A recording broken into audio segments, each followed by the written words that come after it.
You know, ever since Alaska's been a state, started putting up the state police here. They had to deal with criminals from the rest of the United States coming up here to disappear. Well, bad cops come up here too. They're called swine. They're garbage. Well, remember old Brian Glenn's come up here for the second time in Kotzebue. Now, Alaska State Troopers, you know, they kind of like mass killers, and I think I told that the other day how that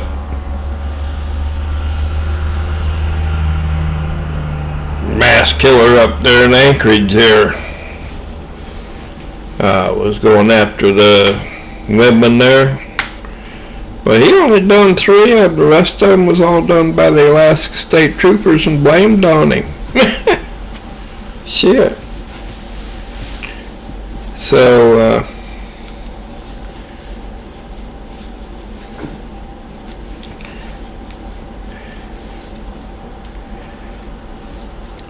anyways, they had trouble getting rid of the bodies, you know, so they wouldn't be found.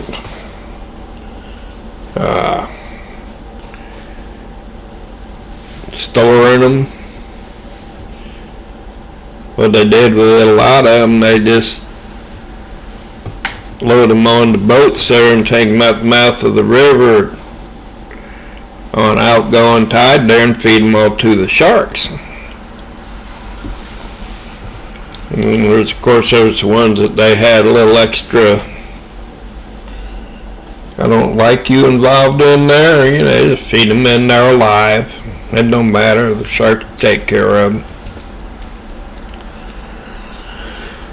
Well, you know, that got kind of hard to deal with there, so somebody come up with the bright idea, so, well, why don't we just take a wood chipper down to the river, run them through the wood chipper.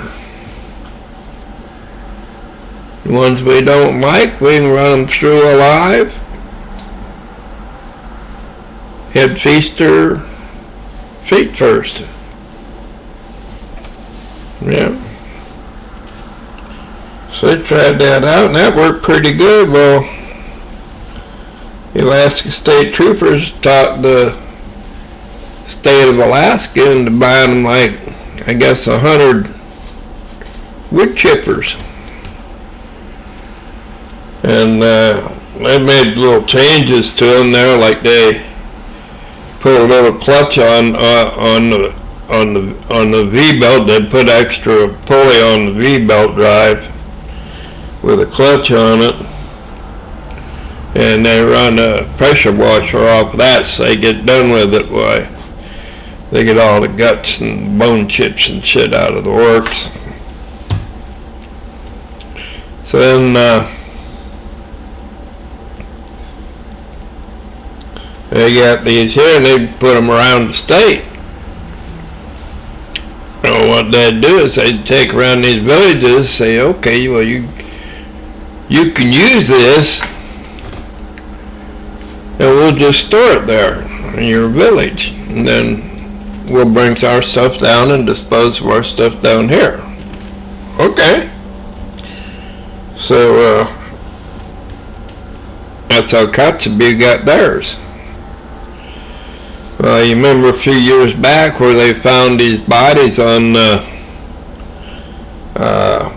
mayor's property, these 2 women. You know, that's his sons, I guess, that was into that. There had this thing about killing women, and there was actually 5 bodies. They just reported 2. And then of course the police department never did even investigate it. Even though the coroner said one of them was strangled, while the police department said it was suicide.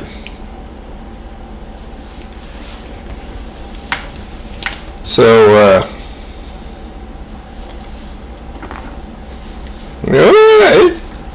cool town.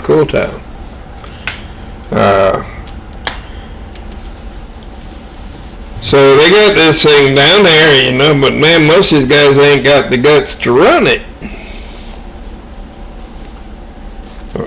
Much less clean it. So apparently they found out about Brian Glenn there through my videos, and so well, anybody that's into torturing old people is probably okay with stick them into a wood chipper alive.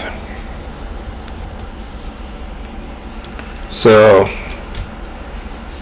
he used my videos there to track down where he's at, and he sent me an email offering him a job. Brian, he wasn't really crazy about running women and children through this thing, especially alive. So he said, well, I'll tell you what, he says,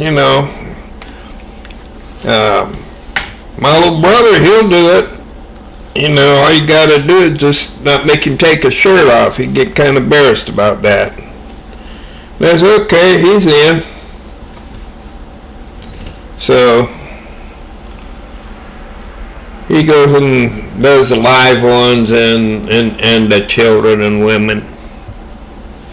Then Brian, he does the dead ones and the adults. Men.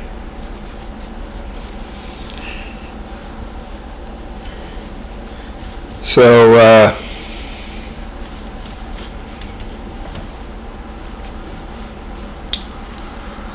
that's what's kind of going on around here in Alaska.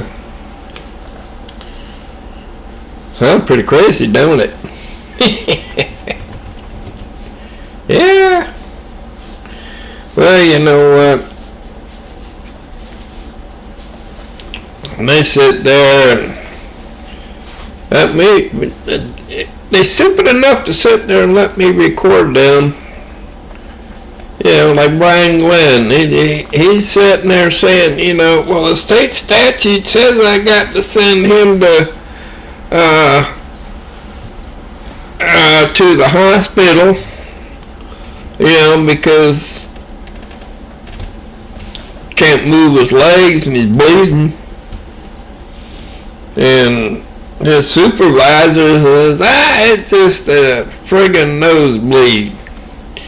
Well, a nosebleed is enough to go to the hospital with here in Alaska. See, but old Brian, he knew he was in trouble for beating me. He let Joseph Miller, talk him in. He let Joseph Miller talk him into doing it in the first place. Yeah, he was just Joseph Miller's new boy.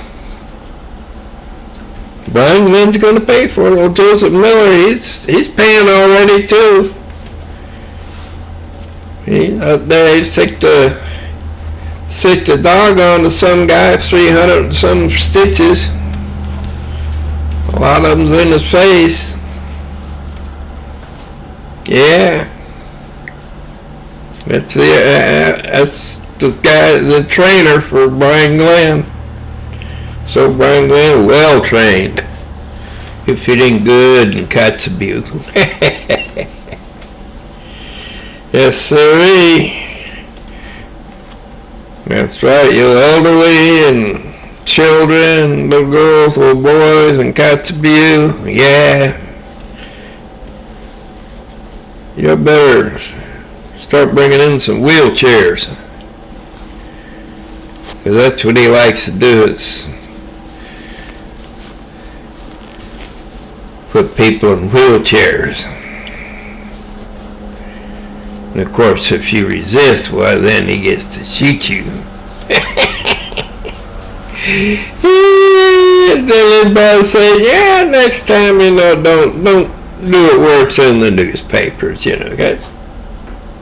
Keep outside of town.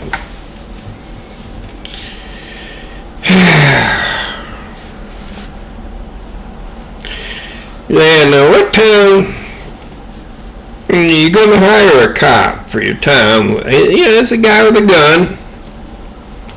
Going to look after your wives and children, babies. You're going to hire this guy. Aren't you going to do any background check on him? I mean, you see a cop that's had, let's see, this is his fourth job in 3.5 years, I think it was.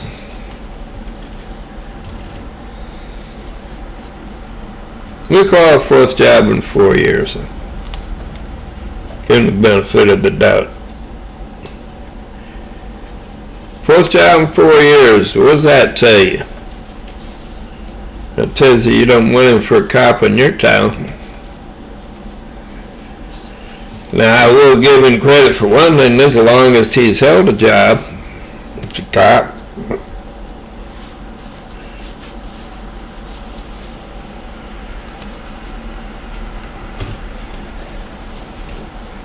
I'm anxious to hear how old Benny Buttplug is doing there at his new job.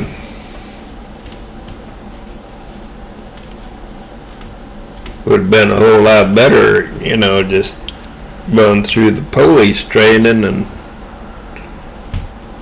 I mean, you go to a doctor and get that nipple fixed.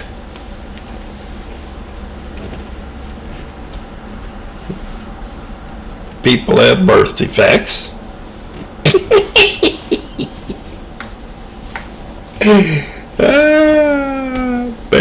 Benny. Oh, you shouldn't have threatened me, boy. Benny Buttplug. Oh, yeah, Benny Buttplug.